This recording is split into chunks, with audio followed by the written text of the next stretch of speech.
Bismillahirrahmanirrahim. Assalamu alaikum bachcho. Welcome to another video of 10th class physics.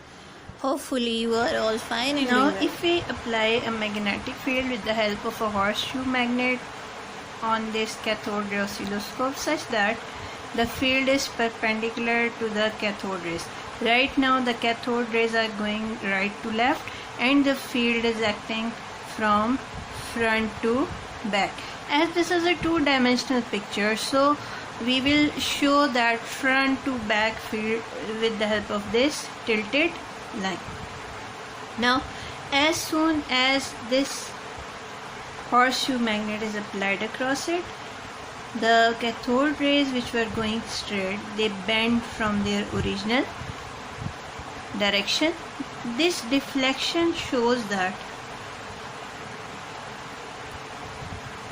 these cathode rays are negatively charged electron.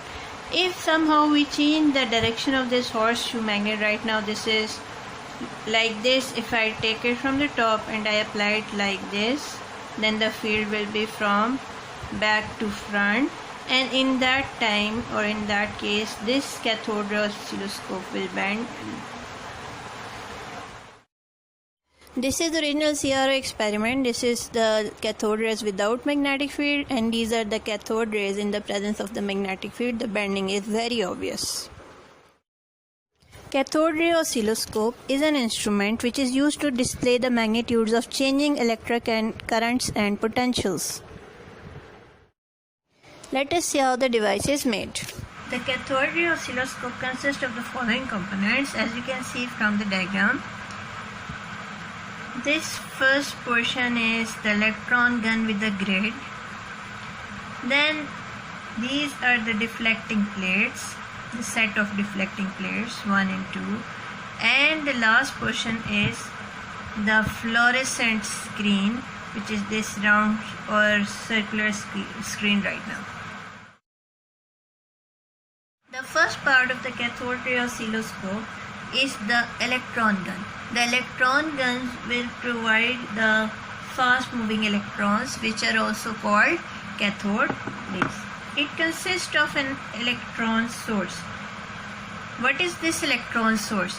This is an electrically heated cathode which is getting a 6-volt supply. When it will get this 6-volt supply, it will start ejecting the electrons. Electron gun also has an electrode which is called grid. This is the second electrode. The grid will control the flow of electrons in the beam. Now this grid is connected to the negative potential. The electrons which are coming out of this portion are also negative. This grid will repel the electrons. Only very strong electrons or the electrons which are having a lot of energy can cross through this grid. So this grid will behave like a filter.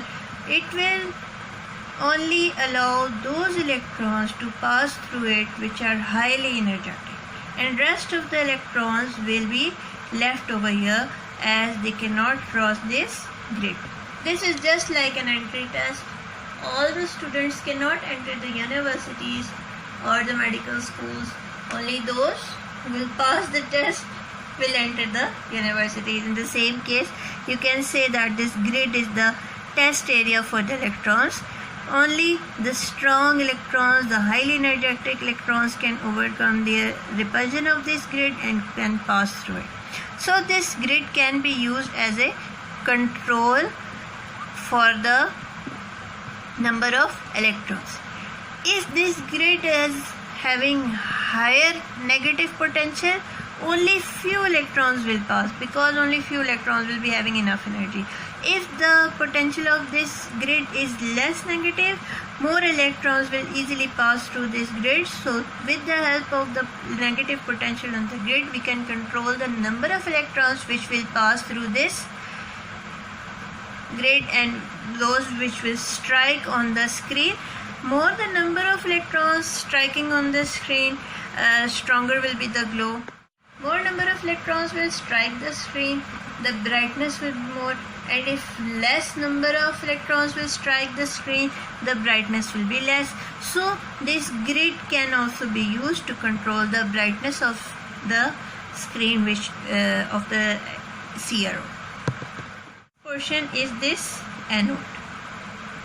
This is positive terminal.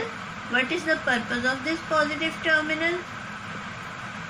It will attract the negative electron towards it, and it will accelerate them, it will give them more energy, and the electrons which are already very energetic after passing through the grid will gain more energy, and they will be focused into a fine beam when passing through the anode, and they will become more energetic. These are the sets of horizontal plates. Between the plates or through the plates, the electrons will pass. The potential on these plates will make the electrons to move up or down.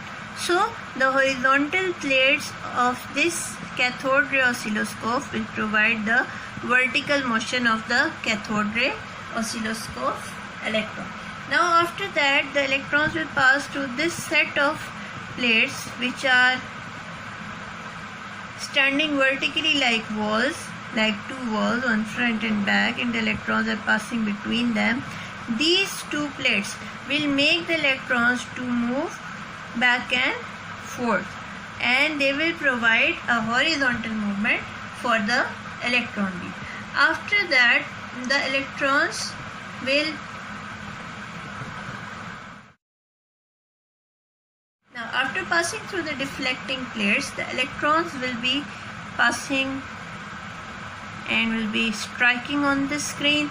The screen is made up of fluorescent material.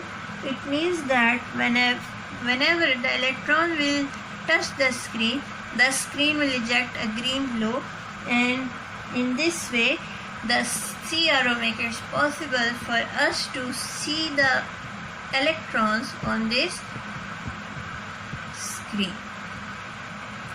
What are the uses of CRO? The uses of the CRO are: number 1, displaying waveforms; number 2, measuring voltages; number 3 is range finding in radar. In radar, the main screen is of CRO, then echo sounding, and last one, the displaying of the heartbeat.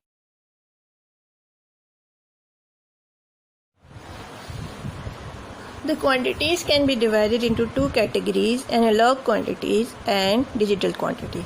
Analog quantities are the quantities whose value vary in a continuous manner, just like as you take a slide, and digital quantities are the quantities whose value vary in a discontinuous manner or a discrete way. These are called digital quantities. Example of the analog quantities from your previous knowledge are the real numbers. The real number set contains all the number 1, 2, 3, 0.1, 0.2, minus 1, minus 1.5, etc. On the other hand, integers, they are not continuous. They only contain the whole numbers or the digits plus 1, plus 2, plus 3, but they cannot have the numbers plus 0.5 in them. So, if we discuss the number 1 and 2, they have to jump from the number 1 to number 2, and in between there no numbers are included. What are the examples of analog quantities? Analog quantities examples are time, pressure, and distance, and digital quantities examples are all the digits like 0, 1, etc. These are the two graphs. The graph on your right side is the digital quantities graph, and the graph on the left side is the analog form of the graph. Before discussing the types of electronics, let me give you a reminder that what was electronics. You can break this word in two parts: electron and X. This is all about electrons. What are electrons, how they move, how we use them, how they create different types of impact. This branch of physics can be further divided into two types based on the types of quantities which we have discussed earlier. First one is analog electronics, second one is digital electronics.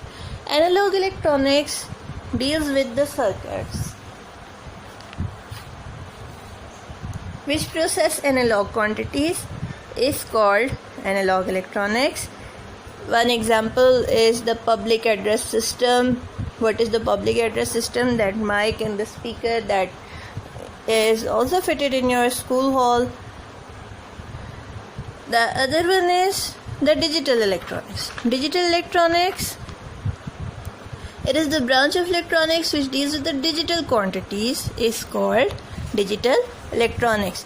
The most common example of the practical application of digital electronics is computer and digital camera. Another important reminder I want to give you is this is electronic is the applied physics. Applied physics means that we apply the rules of physics to create different types of devices. Then the branch is known as applied physics. Electronics is one of the applied physics, and this is the base of the robotics. If you want to make robots, if you want to make big machines, if you want to be a designer of the new things, you need to focus on the basic rules of electronics. Let's discuss the public address system. It consists electronics of a mic. is This revolution mic will of convert the sound into electrical signal, and the speaker will enhance the sound. Let us check that how it will happen. The mic will convert the sound into electrical signals, which will then be amplified by the amplifier and will give a big picture, and that big signal or big picture of your original sound is fed to the loudspeaker, which give us the louder sound of the original voice.